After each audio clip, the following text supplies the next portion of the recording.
Rule number 3. The most important rule is that an order block must lead to a break of structure, or a change of character afterward. Now, for those of you who might not be familiar with these terms, I'll give a quick recap, but if you already know what they mean, feel free to skip ahead to the timestamp displayed on the screen. So basically, we know that markets have trends, uptrends and downtrends.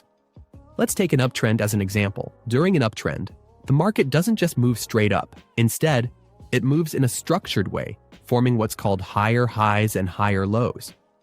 They're called higher highs because each high is higher than the previous one, and higher lows because each low is also higher than the previous one. On the flip side, in a downtrend, the price forms lower highs and lower lows. These are called lower highs because each high is lower than the previous one, and lower lows because each low is also lower than the previous one. In a market structure like an uptrend, each time the price breaks the previous highs and creates higher highs, like this, it's referred to as a break of structure.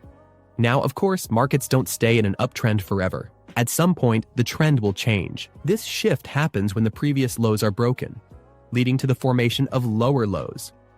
Remember, before the break, we have higher lows, but once the price breaks those levels, they become lower lows. This break of the previous lows during an uptrend is called a change of character. Why? Because it shifts the character of the market from an uptrend structure to a downtrend structure, and the cycle repeats itself. During a downtrend, the price forms lower highs and lower lows. When the previous lows are broken, this is now referred to as a break of structure. In the future, if the price breaks the previous highs and forms higher highs during this downtrend, that's called a change of character, because the price shifts from a downtrend structure to an uptrend structure. So that was a quick overview of what a break of structure and change of character are. Now, how does all of this relate to order blocks?